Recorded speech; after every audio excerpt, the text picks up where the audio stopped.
மாநில உரிமைகளை மாநிலத்தில் இருக்கக்கூடிய மக்கள் 5 ஆண்டுகளுக்கு ஒரு அரசை தேர்ந்தெடுக்குது. ஆனால் அந்த அரசை கலைப்பதற்கு தேர்தல் ஆணையத்திற்கு உரிமையை வழங்கக்கூடிய ஒரு மசோதாவை கொண்டு வந்திருக்கிறார்கள்.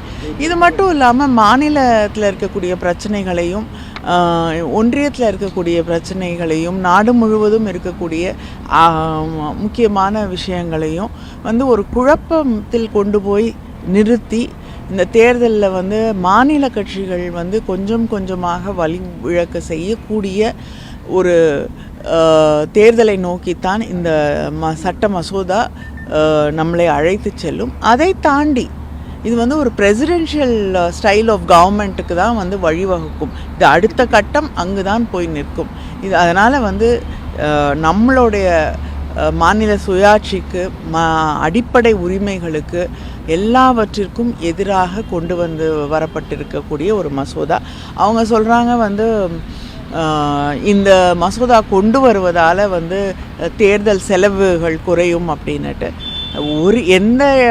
பல மாநிலங்களில் ஒரு கட்டமாக தேர்தல் நடத்த முடிவதில்லை. கிட்டத்தட்ட 7 கட்டமாக 6 கட்டங்களாக தேர்தல் நடத்துகிறார்கள். அப்படிப்பட்ட இருக்கக்கூடிய ஒரு சூழ்நிலையில் எப்படி நாடு முழுவதும் தேர்தலை அதே நேரத்தில் மாநிலங்களுக்கான தேர்தலையும் சேர்த்து நடத்துவதென்றால் அதற்கான லாஜிஸ்டிக்ஸ் எங்கேருந்து வரும், அதுக்கான வேலை செய்யக்கூடிய அதிகாரிகள் எங்கிருந்து உருவாக்கப்படுவார்கள். அதனால் இத்தனை நிறைய கேள்விகள் இருக்குது. அதனால் இது தேவையில்லாமல் ஒரு சுமையை இந்த அரசின் மீது தேர்தலின் மீது ஏற்றக்கூடிய ஒன்றாகத்தான் இது இருக்கு. சகோதரி கனிமொழி அவர்கள் ஒரு நீண்ட நெடிய அனுபவம் இருக்கக்கூடிய பார்லிமெண்டேரியன், நிறைய முறை பார்லிமெண்ட்டுக்கு எலெக்ட் ஆகிருக்கிறாங்க, லோக்சபாவில் இருந்திருக்கிறாங்க. அக்காக்கு ப்ரொசீஜர் தெரியும். ஆனால் என்னுடைய ஒரே ஒரு வேண்டுகோள் அக்கா கனிமொழி அவர்களுக்கு, எந்த விதத்தில் இது மாநில உரிமையை பறிக்கிறாங்கன்னு அக்கா சொல்லணும். இது இதற்கு முன்பு 4 தேர்தல் ஒரே நாடு ஒரே தேர்தல் நடந்திருக்கு. இன்னைக்கு இருக்கக்கூடிய எந்த அசம்பிளிக்கும் பிரச்சனை இல்லை. தமிழ்நாட்டில் இருக்கக்கூடிய அசம்பிளியும் இன்னும் 5 ஆண்டுகள் முழுமை பெறும். 2026 எலெக்ஷன் 31 வரைக்கும் போகுது. மாநிலத்தினுடைய உரிமை யாரு பறிக்கிறாங்க? எங்கேயும் கூட மாநிலத்தில் இருக்கக்கூடிய கட்சிகளை நசுக்கல. ஆனால் சகோதரி கனிமொழி அவர்களுக்கு நிச்சயமாக தெரியும், அரசியலுக்காக மட்டும் அவங்க பேசலாம்.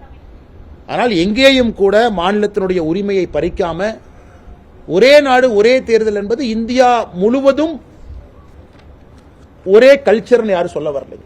கல்ச்சரல் டிஃபரன்சஸ் இருக்கு, வேற்றுமையில் ஒற்றுமை இருக்கு. நாம் ஒரு மாதிரி இருக்கோம், கர்நாடகாவில் ஒரு மாதிரி இருக்காங்க, ஆந்திராவில் ஒரு மாதிரி இருக்காங்க. 51 அப்படித்தான் இருந்தாங்க, 61 அப்படித்தான் இருக்காங்க, 67 அப்படித்தான் இருந்தாங்க. அதனால் இன்னைக்கு இந்தியா மறுபடியும் எப்படி ஆரம்பத்தில் நம்முடைய அரசியலமைப்பு சட்டம் இருந்ததோ அதை நோக்கி சென்று கொண்டிருக்கின்றோம் என்பதுதான் பொருள்.